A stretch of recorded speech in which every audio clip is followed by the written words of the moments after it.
All right. Thank you all for providing that information. So let's go ahead and get started. Wait till that comes back on over there. There we go. Here we are. All right. Again, good afternoon to everyone and welcome to today's webinar, Trauma and Stress, Emotional Signs and Symptoms. My name is William Moore and I am with OJJDP's National Training and Technical Assistance Center. And as your technical host, I would like to take a couple of minutes to discuss a few features of the Adobe Connect webinar platform and provide a few announcements to keep in mind. Please note that today's presentation is brought to you by our friends at the Innocent Justice Foundation. Their information, including their website and how to contact them, is located on this slide. Please note the following disclaimer, and I'll leave this just for a couple of seconds for folks to review.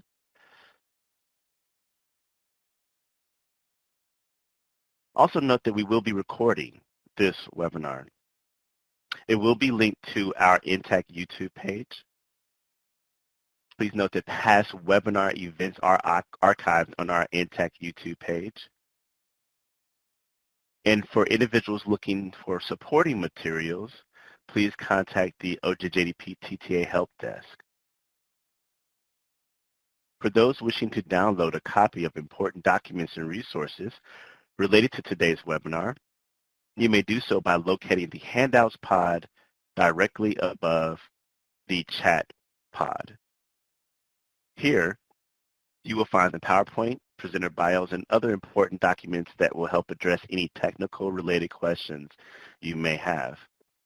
Simply click on the name of the file and then click the download button.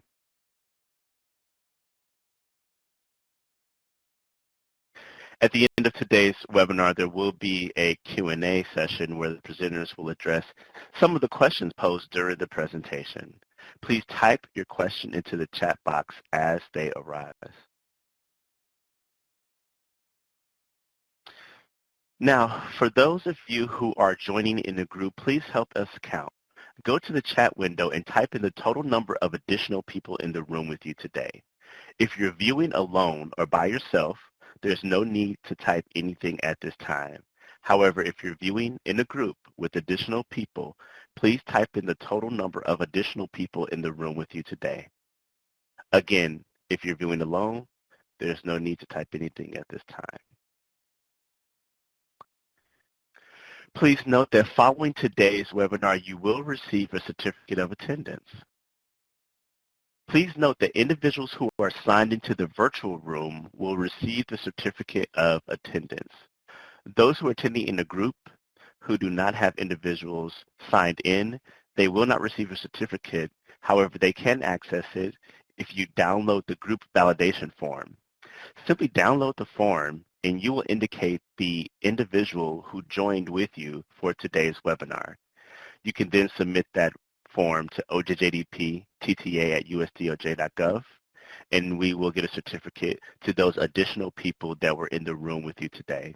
Again, if you're signed in, there's no need to do anything. You will receive an automatic email with your certificate. Those who are not will need to be indicated on the group validation form. Now, with that being said, I would like to turn over today's presentation to our moderator, Beth Medina. Beth, take it away. Thanks so much, William. Hello, everyone. I am Beth Medina. I'm the CEO of the Innocent Justice Foundation and the Program Director for SHIFT. SHIFT has been working with ICAC for over a decade. We are the training and technical assistance provider for officer wellness. We partner with ICAC teams across the country to provide programming for their teams regarding how to mitigate trauma and traumatic stress, and to educate about vicarious and secondary trauma and help them remain as healthy as possible so they can keep doing the good work that they do. We always train with a mental health professional and an ICAC professional together. We find this to be the best way to give information and present the material to ICAC teams. This is the fourth in a series of 6 webinars about trauma and traumatic stress and how to mitigate. And as our trainers will take you through, we talk about trauma and how it affects the body or how it affects a person over 5 domains. We talk about the physical responses and signs and symptoms of trauma, the cognitive, the emotional, behavioral, and the worldview. And today we're going to be talking about the emotional signs and symptoms. I would like to invite you, if you have not seen or listened to the other webinars, you are invited to do so. There's a lot of great information. The trainers do a terrific job of presenting. And I know you can find those through NTTAC, through their website, and you can also find it at shiftwellness.org. So I invite you to do that. And while you are at shiftwellness.org, we have a lot of other resources that you can take a look at. And you can always reach out to us if you have questions or if you would like some assistance from us. So thank you so much for being here today, and we look forward to presenting a really good webinar for you. I will turn it over to Carol, I believe. All right. Thank you, Beth. This is Carol Brusca. I am the embedded mental health provider for the New Mexico ICAC. That means that I am the mental health person that all of our ICAC task force members can come to if they're struggling. A lot of what I do is educational for them, so I will train them on newest research. I will sit with them if they're struggling with signs and symptoms. I review some of the things that we're going to be going over today. I review those things with our ICAC as well. Typically, because we are a small state, I visit everyone, all of our ICAC and affiliates across the state at least once a year. COVID has kind of put a little bit of a damper on that, but we're trying to sort through that. And I love the work. I love being able to help people learn wellness tips and tools on how to stay well, because the work that is done by ICAC is so important, and I would like to support them in continuing to do that work as long as they would like. I also work with an outreach program that works with the highest utilizers, and so in that process I'm working with a psychiatrist, and I'm working with therapists, and I'm working with law enforcement, working with probation officers, and across the board I have seen that when people are experiencing others' trauma, there's an opportunity for them to become vicariously traumatized and experience some of the things that we'll be talking about today.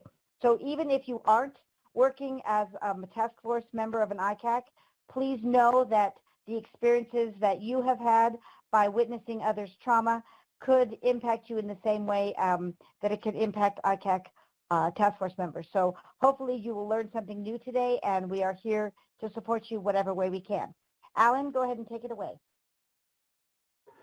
Hello, my name is Alan Flora. I've been a law enforcement officer since 1992. I started as a deputy sheriff in a rural county in the mountains in North Carolina. In the first year, I was assigned to work specifically with serving domestic violence protective orders. Did about 100 in my first year.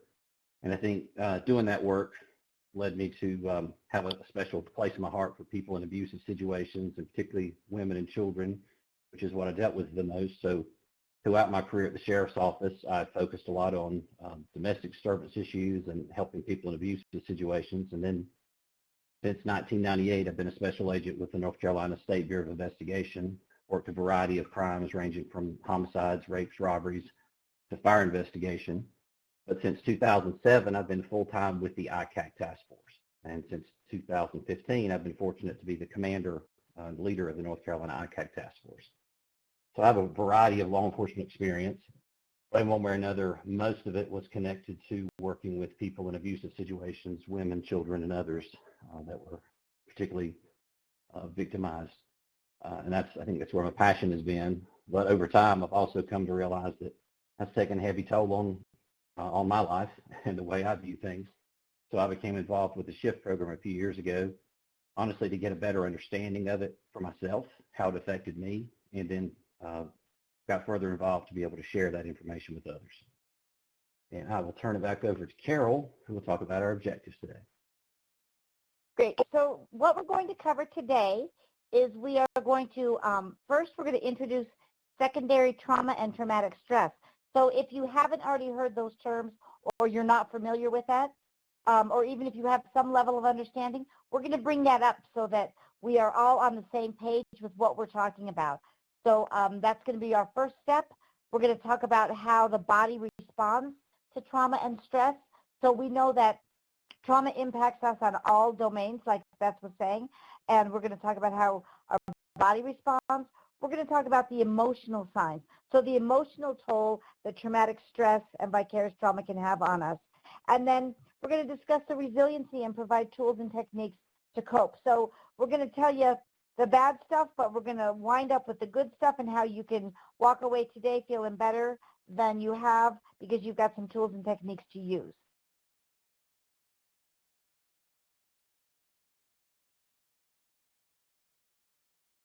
So, Alan, go ahead. So just to touch again on how the SHIFT program came about, it's geared towards the Internet Crimes Against Children Task Force.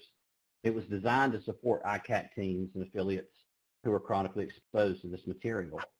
But I would point out that it's not just for ICAC teams. The same concepts apply to anybody that's working with, seeing children who are being victimized or people in these traumatic situations. But it is specifically geared towards the ICAC task force teams to help understand what the exposure to this material can do to us, the long-term effects that it has on us, and how to mitigate some of those effects by understanding it and kind of getting control of it.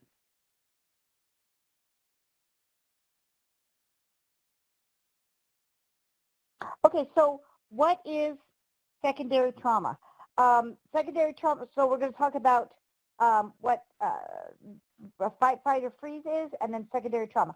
So secondary trauma is different from the trauma that we would experience as an individual because obviously, as it implies here, secondary trauma means that it's coming from someone else.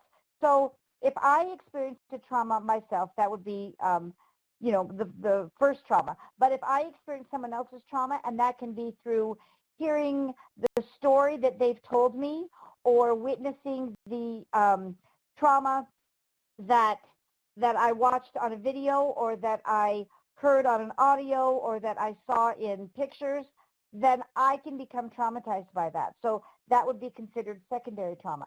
It can happen as like we talked about, as an Internet Crimes Against Children Task Force member, but it can also happen in other jobs as well. So even as if you're doing a job unrelated to traumatic material, if I am driving down the road and I see a car accident, I can become traumatized by watching that car accident even if I wasn't involved.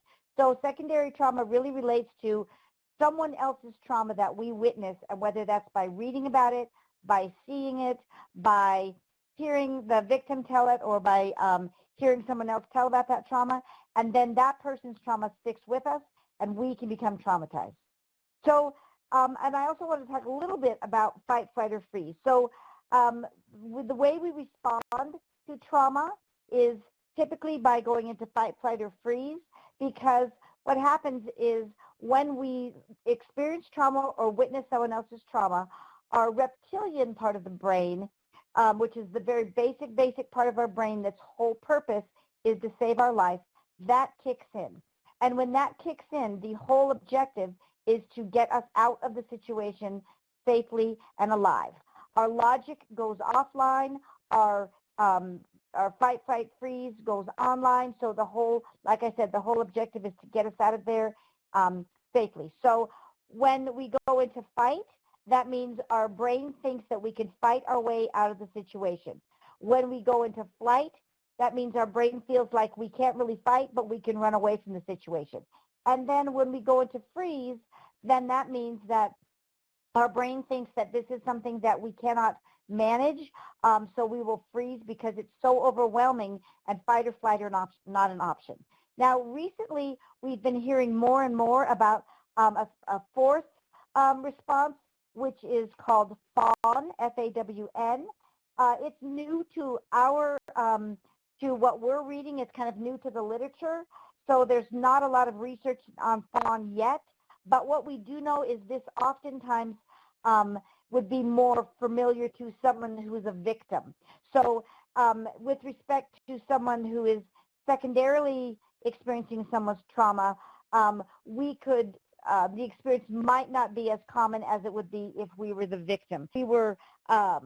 If we were the person that was experiencing the trauma, fawn might be our way of just kind of doing what we could to avoid conflict. So this might happen with a child in an abusive situation. This might happen in a domestic violence situation. Although I think that when we were talking the other day, Alan was saying that he feels that this can happen to professionals working with severe traumatic cases as well. Alan, did you want to fill us in? Yeah, I just, for me, what I relate to when I think of the fawning is the stress that I have felt when I've observed it. So in the context of an ICAC task force investigator, unfortunately, what we do a lot of the time is review video images of child sexual exploitation. So I recall vividly, and I can tell you even when it was in the fall of 2009, I was doing an exam on a computer, and I came across a video that had children being abused, but they were laughing and giggling as they interacted with their abuser. Now that was something they had learned to do, I guess, to make the experience less upsetting. But for me, it was incredibly confusing because they were, in essence, using this people-pleasing strategy to make things more bearable for them. But I was very confused and upset by it, to the point where I had to just turn my computer off and walk away. And I was very confused that day and didn't really understand what I had seen. So we bring that up today in this context because it's important to understand that you may be stressed or bothered by witnessing fawning behavior in a victim and not really understand why you're seeing what you see. So we're going to talk about signs and symptoms today of emotional signs and symptoms and how to mitigate these things. When we talk about vicarious trauma, it has effects really in 5 domains: physical, cognitive, intellectual, emotional, relational, behavioral, and worldview. And today we're going to focus on the emotional signs and symptoms. But just understand that this might not affect everybody the same way. What has a more of an emotional effect on me might affect somebody else in a physical way. So just understand there are different signs and symptoms, and you can have a combination of those things. It doesn't have to be one or the other. And Carol, if you'll talk about symptoms. Yep. So symptoms of chronic exposure, what we have learned over the years working with individuals, and what I have learned in my experience as a therapist who has been experiencing the trauma of others as part of my job, is that it's fairly easy to break these down into normal, warning, and trouble indicators if you're paying attention to what's going on in your body and your mind. So a normal response to chronic exposure might be something like you witnessed something, whether it was hearing someone's story, seeing a video, looking at images, and when you stopped doing that, then you didn't think about that anymore. So for instance, if I was talking to an individual and they told me their story, and then afterwards I left the room and met with someone else, and I didn't think about that person's story or what they told me or anything about that until they came back the next week to see me. Or if I was doing ICAC work and I was viewing images, and then when I closed that out so that I was doing another task, that didn't come back to me. So a warning indicator would be if I was working on a particular thing, whether it was hearing it, seeing it, looking, whatever way I was looking at this traumatic images, if I was viewing that and then intermittently the rest of the day, the rest of the week, that image kept coming up, or hearing that voice of the individual telling me the story kept coming up, or what my imagination had created when I heard the story keeps popping up. And it could be intrusive. So it could be something that I'm sitting down at dinner with my family and somebody mentions something and suddenly that pops up. Typically the reason that that pops up like that is because something that we heard secondarily traumatizing to someone, that will pop up related to the story. So for instance, when I was working with individuals with mental illness, there was one woman who had been raped, and the person that had raped her was in a red truck. So every time she saw a red truck, then that triggered her response of becoming traumatized. Well, she would talk about this each week, and then for me, when I would see the red truck, that would make me think of her. So this same type of thing can happen if we have been secondarily traumatized. We can be triggered by something that we witnessed in those images or that someone told us. And if it's intermittently or if it was mildly intrusive, then that's a warning sign that we need to really step up our resiliency skills and our practices so that we can get rid of the long-term effects. A trouble indicator could be where you have looked at something or heard someone's story and it just doesn't go away. Or it could be that it's constantly disruptive or intrusive. So this experience was one that I had when I was working with a different rape victim, and she was telling me the story of the anniversary of one of her rapes, and it was really traumatic, and she was a great storyteller to my detriment. And she was telling me all about what had happened and how she responded. We came up with a plan on what we could do, and then what happened is she left the office, and normally, because in therapy school you learn to put things in a little box, normally my response would be to then have a clean slate for the next individual. Well, this time that didn't happen, and her story kept coming back to me, and it was very intrusive. So long story short, I was able to meet with my coworkers and not tell them about the trauma, but tell them about how I felt and work through that by using my resources of social connection, drinking some water to make sure I wasn't getting dehydrated, eating a nice lean snack, and then also by going for a walk, I was able to get through that and move forward.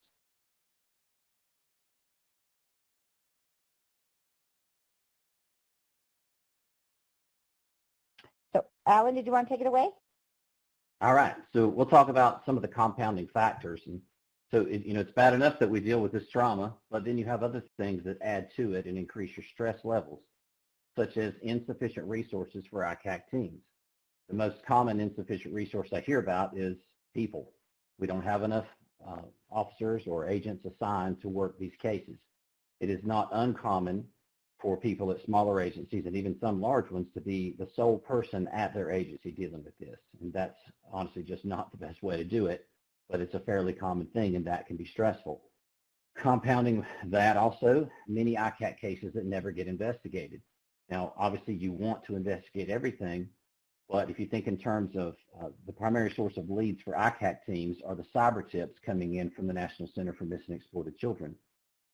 In North Carolina, last year in 2019, we received 4,900 cyber tips.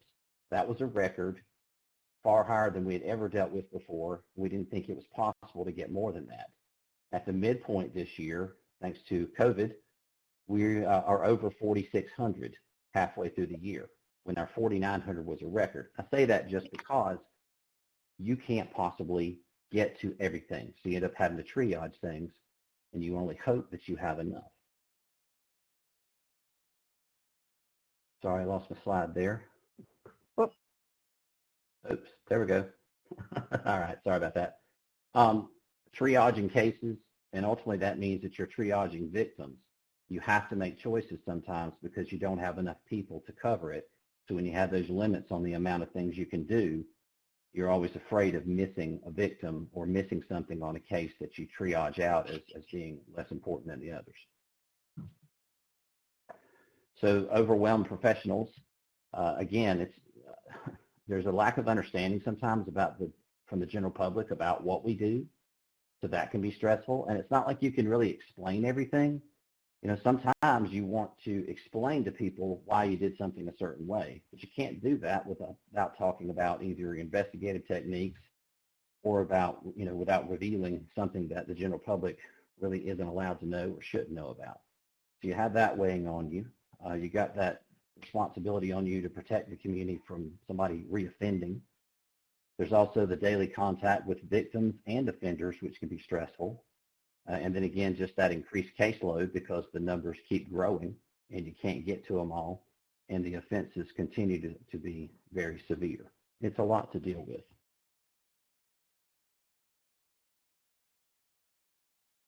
And Carol. Yep. And so one of the things, I was looking at the audience questions, and there is a question here about appease. There's fight, flight, freeze, and appease. My understanding is that appease is very similar to fawn. It's it's trying to please or cooperating with the perpetrator or the offender. It's very similar to fawn. So like I said when I was talking about fawn, this is, in my understanding, a fairly new concept, and I think it relates oftentimes to victims experiencing trauma. But like Alan said, that it was very difficult for him when he saw someone, a victim of exploitation, displaying those signs.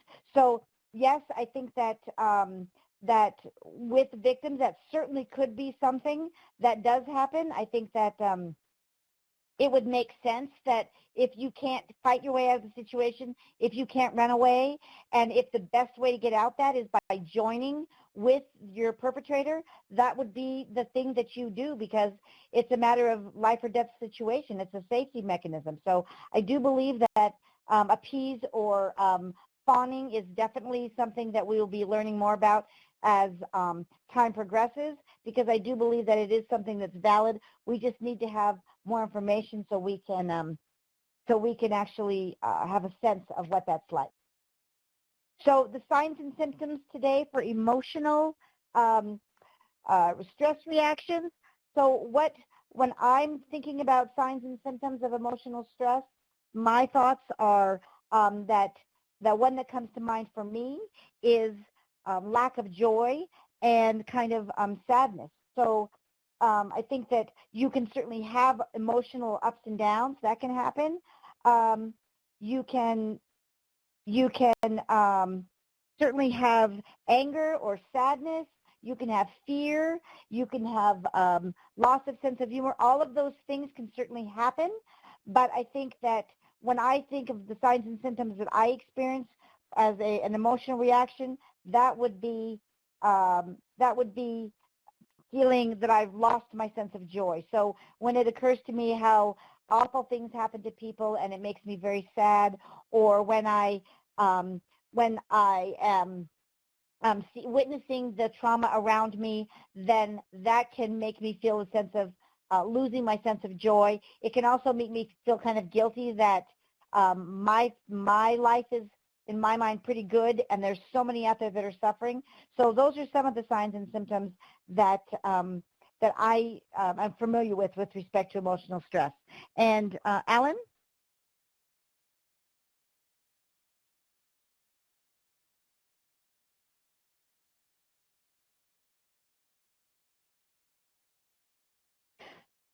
Okay, so we can go ahead and go to the next slide. And our next slide will be the poll question. So what is an emotional sign of traumatic stress that you have seen in yourself or others?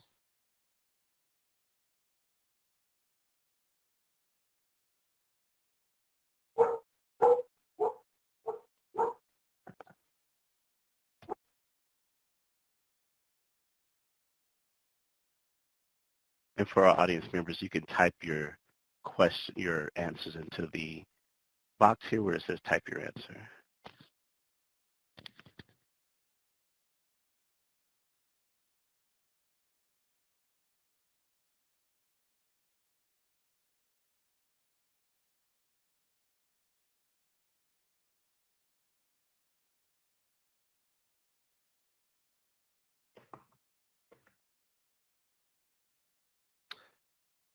We're having a little bit of a issue with the latency here in Adobe, and that folks may not see the poll question here, Carol. So would you mind if I just go back to the presentation here. And again, apologies for the latency issue that folks are experiencing in Adobe. We're attempting to work with Adobe and see what's happening right now. Absolutely. No, we'll just jump in wherever you need us to. So go ahead. Well, while we're doing that, I'll mention I'll mention the increased irritability. I lost my audio for a minute there earlier. When we're talking about signs and symptoms, one of the signs and symptoms increased irritability. And I have been made aware by my wife that when I'm having a particularly stressful time, I tend to be a little bit short with the children. Just shorter attention span, shorter patience, shorter whatever. It's not something that's intentional, but I think it happens when I'm under extreme stress, and I'm not even always aware of it until somebody points it out to me. And I think, Alan, that's a very common sign and symptom. I think that oftentimes it's not just you, Alan, I promise.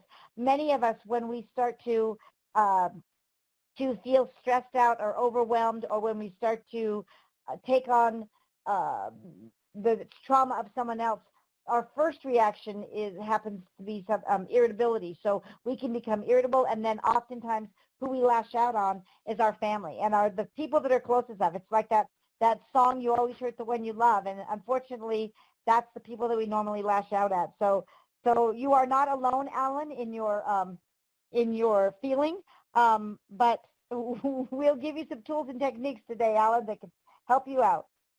So some of the things that you can do to relieve your emotional stress, I would say that you can try to, I'm just going to go ahead and go on to the next slide if I can. Yes. So I guess we're just going to not try the poll question, William, or can we try it? Yeah, we can give it a try again, and let's see what occurs. I'm going to switch over now. Okay, so what this question relates to is, what are the things that when you are having an emotional stress response? So if you're like Alan and feeling irritable, if you're like me and feeling sad or loss of joy, or whatever else you might be feeling, whether you're feeling angry, if you're having mood swings, sad, fear, and worry, what are the things that you do to relieve those emotional stress responses? What do you do when you're feeling emotional about your work related to secondary trauma? What do you do to make yourself feel better? Carol, looks like the poll question may be experiencing disruption due to the latency. How about I switch us back over to the main presentation, and we can have folks to type in their answers into the chat here. Apologies about that, everyone. Well, we can do it. Sounds good. So please, in the chat, if you would let us know some of the things that you do to relieve your emotional stress. So when you, like I said, when you're feeling mood swings, angry, irritable, sad, confused, maybe you're feeling worried, what are the things that you do to help yourself feel a little bit better?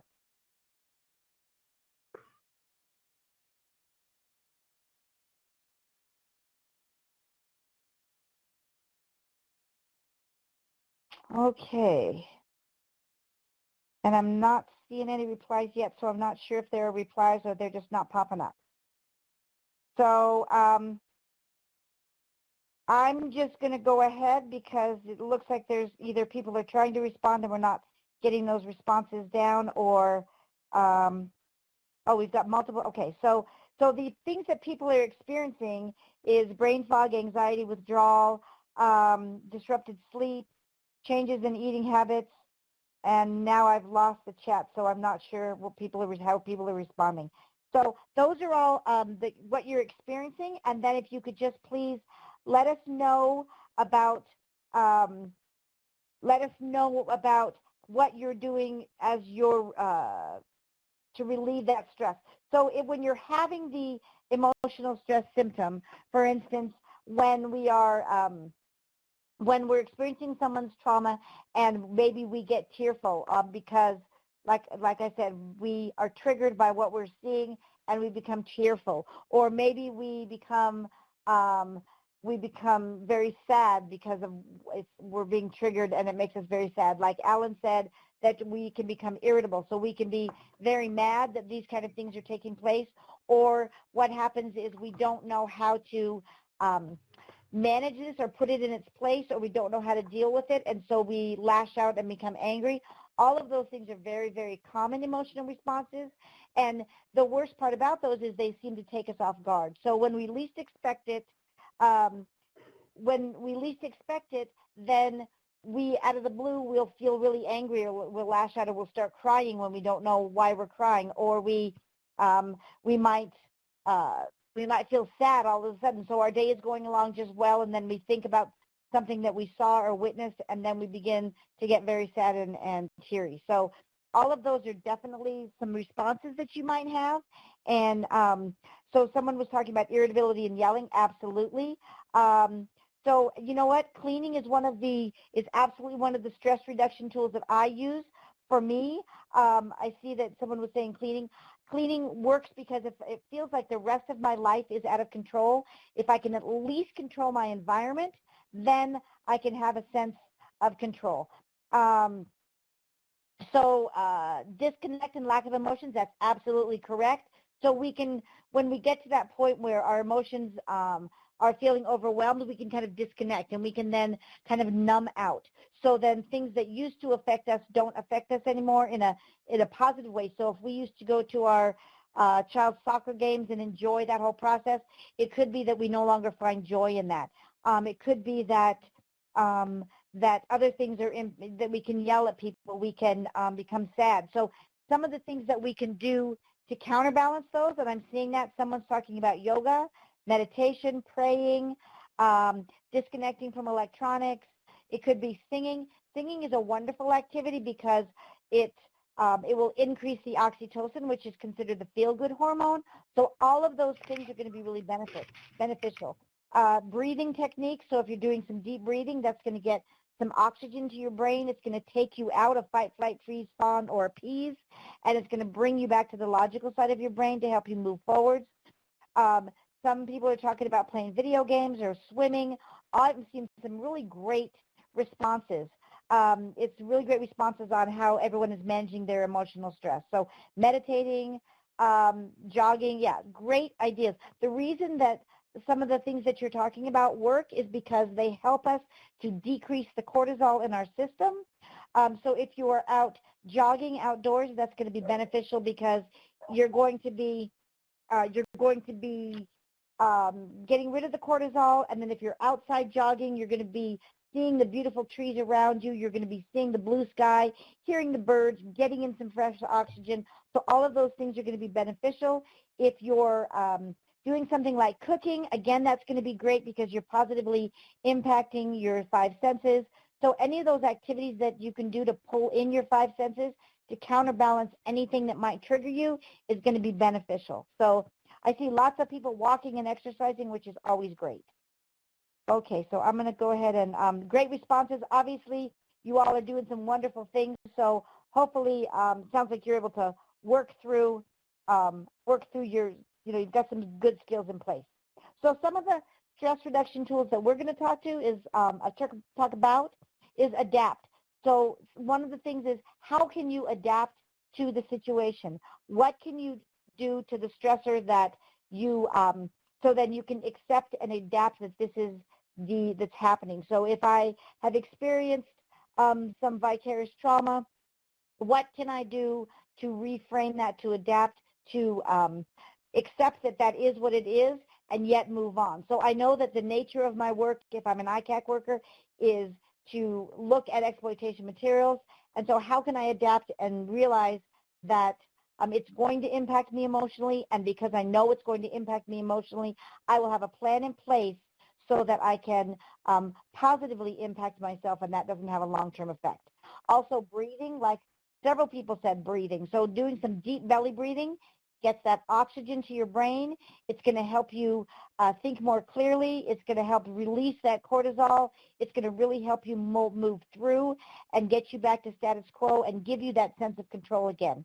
Reframing the situation is a good thing to do. So think in terms of, I'm feeling really upset today out of the blue because of my work, but I recognize that the work I'm doing is very important. And so when I become upset, I have some tools in place that I can use to get through that, and so I'm going to go ahead and do that.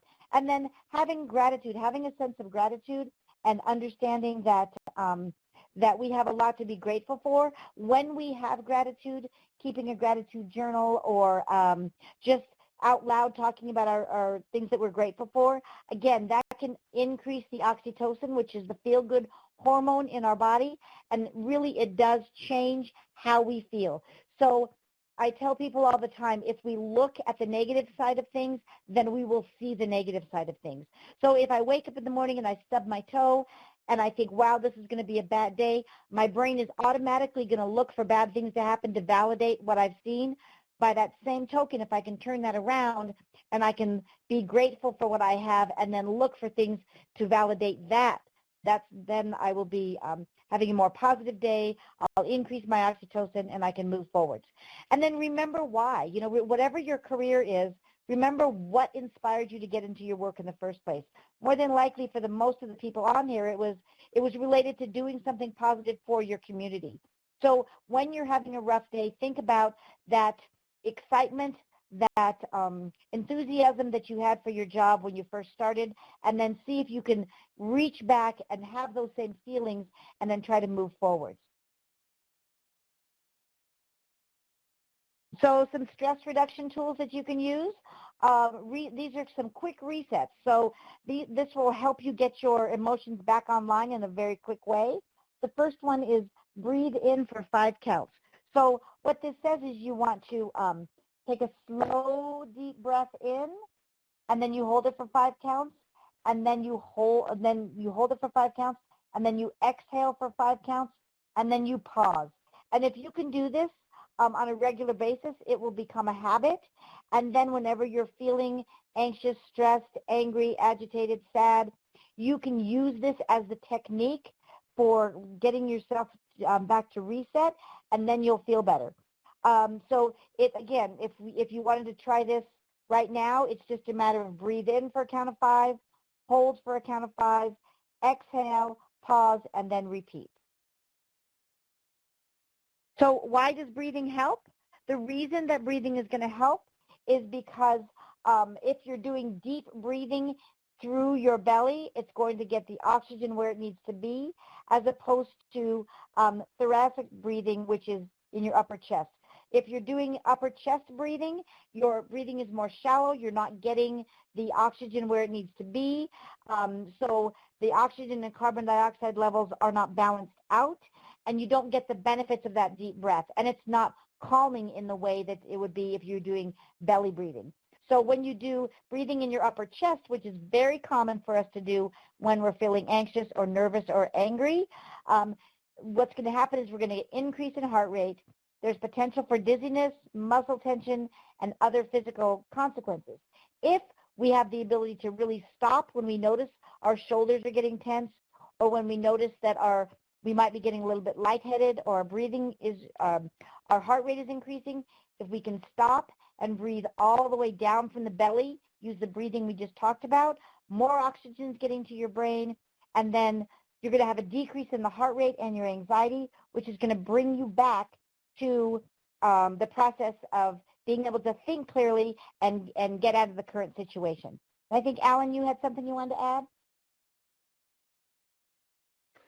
I'll just add this about deep breathing, and it kind of goes back to so many things in life. When it gets complicated, we go back to basics, and things that worked a long time ago can still work now. In my experience, I mentioned that for the first part of my career, I worked as a deputy sheriff back in the early 90s. One of the many jobs I did was to work with the DARE program, where I actually went in and taught 5th grade students how to resist drugs and avoid violence and how to handle the stressors that they were dealing with at that point in their life. Deep breathing was one of the things that we taught in that class. So we would actually practice the breathing in and breathing out and do the deep breathing exercises in class. And I would encourage the kids to do that when they had stressful situations. And many times I would have students that I would go in there once a week, and they would come in and tell me, you know, in the weeks afterwards, how they had used that in stressful situations, and it helped them to kind of calm down and get a better feel for things.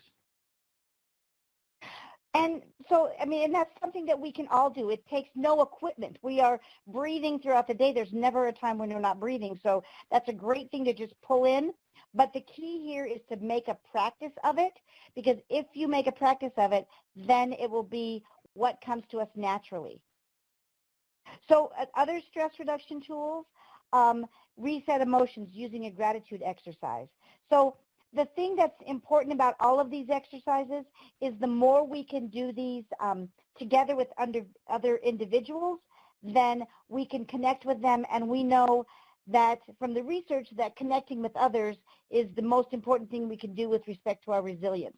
So if we can start a practice of a gratitude exercise within our family, with our partner, maybe even with our coworkers, and we can think about, we can have a challenge in the office.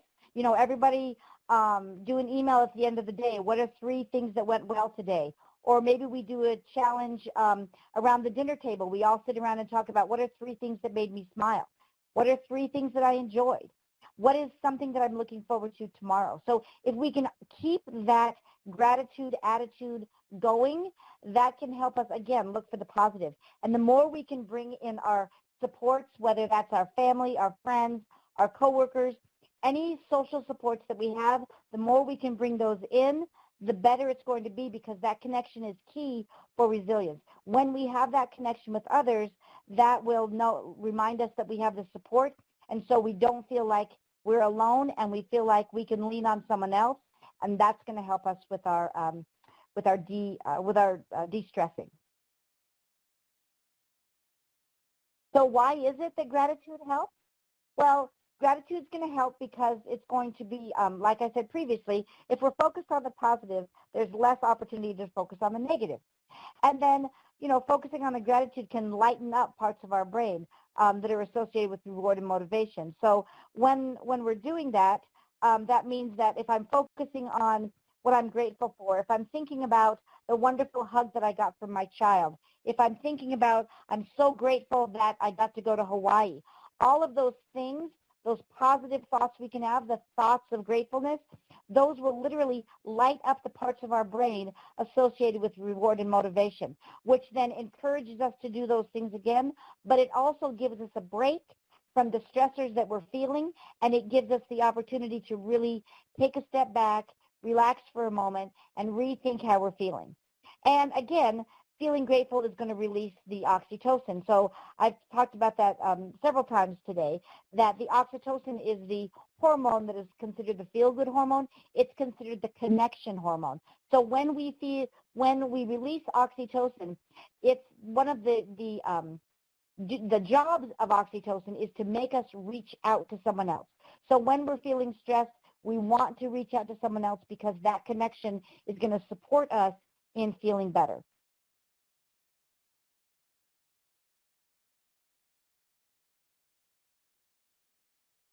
Alan?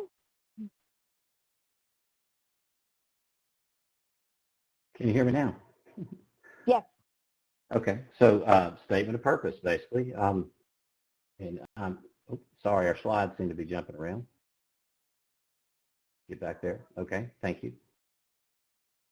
So there's a statement or a quote from Mark Twain: "The 2 most important days in your life are the day you're born and the day you find out why." Now, there are many people, obviously, who go through the whole life questioning why, but some of us are fortunate enough to feel as if we found our purpose. I know an experience for me that was absolutely life-changing, and it's probably the same thing for a lot of people, but that was the day that I became a parent. I remember very clearly that first moment holding my newborn son 17 years ago, thinking, this is why I'm on the earth. That for me was my reason. I think a lot of what I do with my job, my focus on protecting children, in many ways connects back to the love that I have for my own children and how much it means to me to protect them and what I would expect from others to look out for them, and I want to give the same thing back.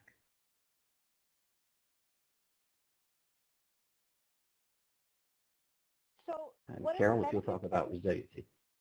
Yep, I'm going for it. Okay. So what are the benefits for resiliency? It will help us when we apply the skills that we've talked about, so when we apply the skills of reaching out to others, when we apply the skills of taking a moment to breathe, when we apply the skills of surrounding ourselves with gratitude, when we apply the skills of getting outside to breathe in some fresh air, to get a new perspective on our surroundings, when we apply all these skills, this is going to help us increase, it's going to help us increase our understanding of our purpose. It's going to increase our ability to have perspective. It's going to help with our core values. So we're going to really have an opportunity to think about what are the things that are important to me and how can I focus on those. And then it reminds us that we can persevere and that we can get through this and that we can continue on. So when we practice these skills, we have the ability to be connected with others, to be emotionally more stable. We have the ability to breathe through those difficult times. We have the opportunity to discuss with others what's going on with us so we can have that emotional connection and that oxytocin in our brain that's going to make us feel better. And then all of those things together will help us persevere. They'll help us understand what our core values are and how we can look at what our purpose is and how we can really focus on what's important to us. So like Alan said, he realized his purpose was to be a father to his children. We can all figure out what our purpose is as well. So we have a third poll question. I think if everyone could just please try to answer in the chat so we don't have to take time away trying to figure out the poll thing. So if everyone can just see if you can answer what are the, and I lost that again. Let's see. What is the one new tool or technique you learned about today to relieve emotional stress? So is there anything that you learned or is there anything that you would like to add that is a tool or technique that you are using currently?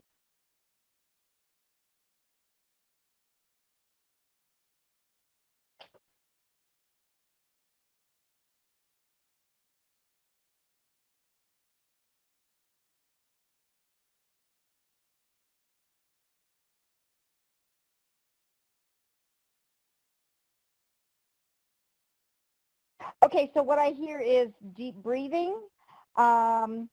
It's keeping a gratitude journal. It's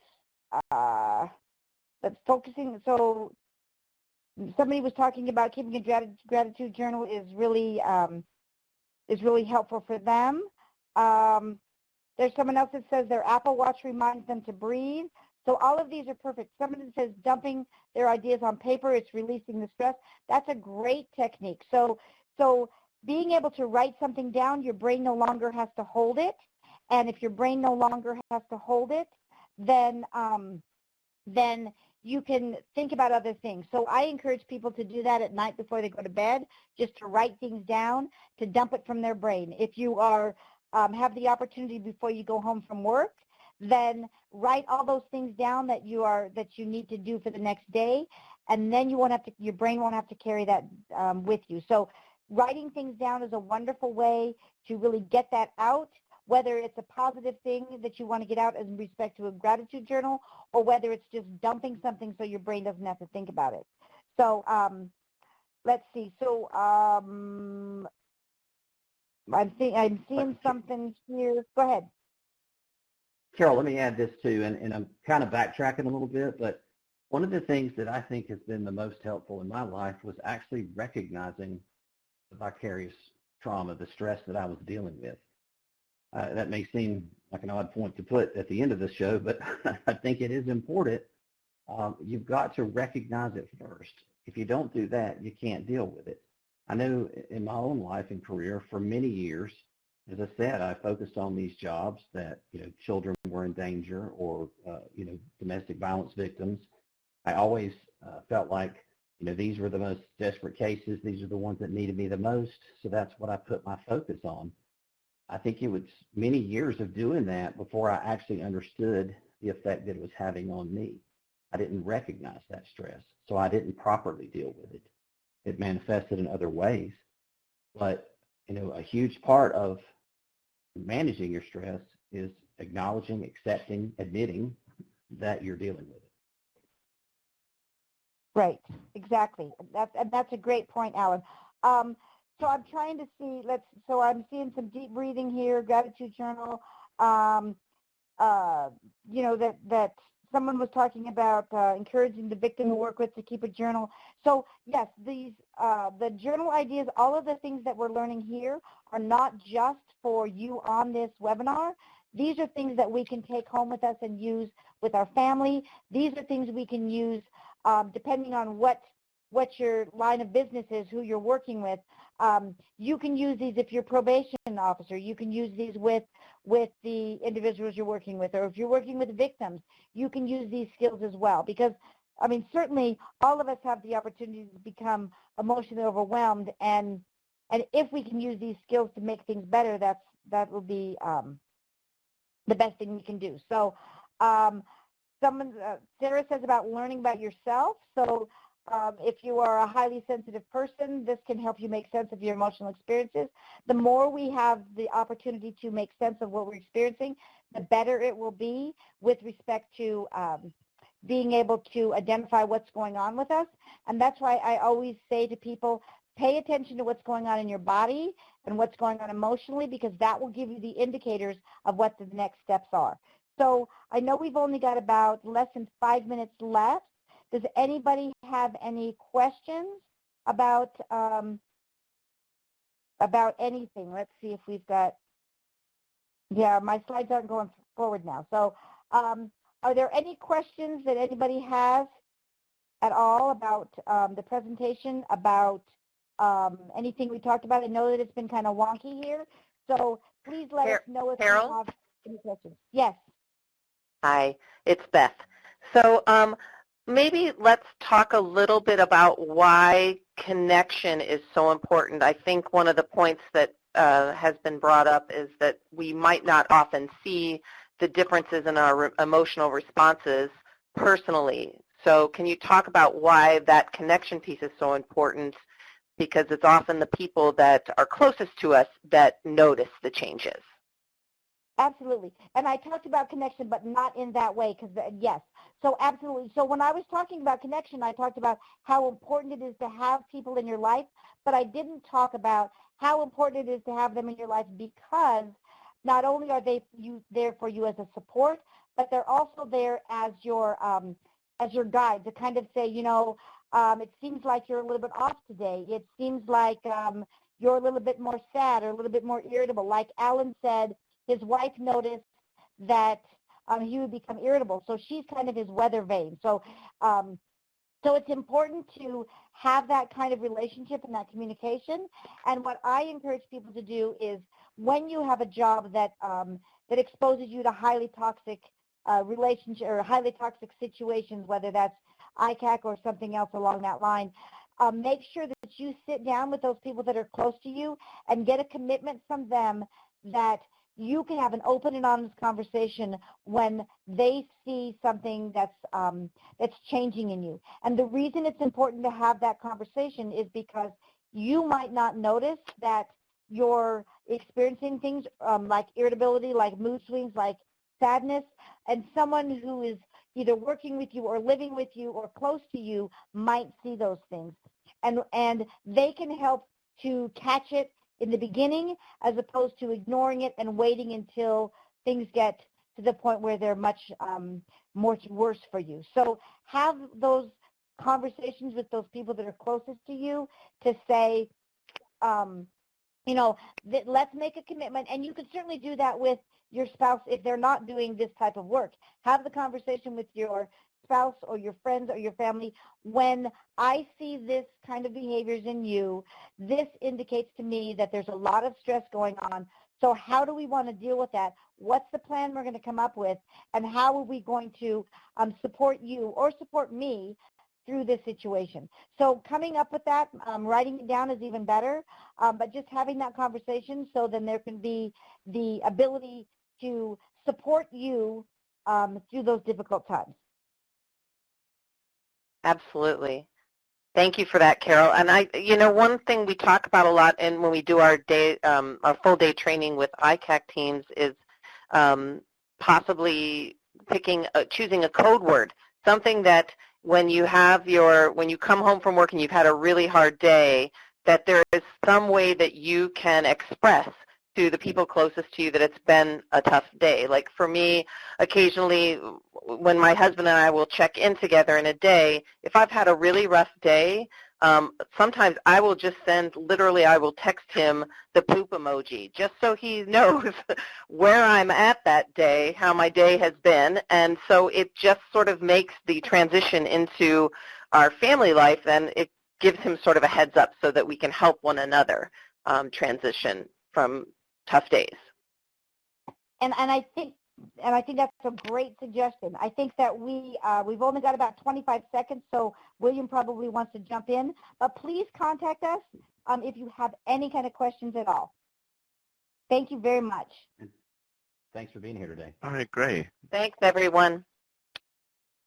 Yes, thank you all, and I appreciate everyone being patient during the latency issues that we've experienced here in our Adobe Connect system. We have contacted them and to let them know. But because of latency issues, what we will do is make sure that this recording is loaded to our NTTAC YouTube page as soon as possible. So again, thank you all for your time and bearing with all of the tech issues that we've experienced today. Just a couple of reminders. Please don't forget that you can contact NTTAC at the contact information located on this slide. You can contact the OJJDP TTA Help Desk on the contact information on this slide. Do you have a training or technical assistance need? Well, if so, please reach out to the TTA 360 platform through OJJDP at the email address here, tta360.ojjdp.ojp.gov. Again, this webinar will be recorded and placed on our YouTube page. We will look to get it up a little earlier than normal because of the tech issues we've experienced in the Adobe Connect platform. Please take a few minutes to review this disclaimer. For those who may not be able to see it, okay, just note the disclaimer does mention that the opinions, findings, and conclusions or recommendations expressed in the program are those of the authors and do not necessarily reflect those of the Department of Justice. All right, a little bit of a delay again here. All right, and just the final reminder is to let you all know that we do have some upcoming events with SHIFT. We have the last two in our series set for July 16th and for July 24th. And if you'd like to get the registration information for each of these, feel free to reach out to OJJDP TTA. The TTA Help Desk, and we'll be more than happy to provide you all information about both of these webinars, including any necessarily links or information. I'm going to try to pull up the last poll question here that we have to see if it will work at all. And nope, looks like it is not. So with that being said, I will bid everyone a good afternoon. Again, apologies for the interruption that we've experienced on the Adobe Connect platform, but again, we will have this webinar uploaded sooner onto our YouTube page so that you all can review it. Again, thank you all again for taking the time today to listen to today's presentation and to our moderators and presenters. We look forward to having you again on a future webinar. Take care. Goodbye.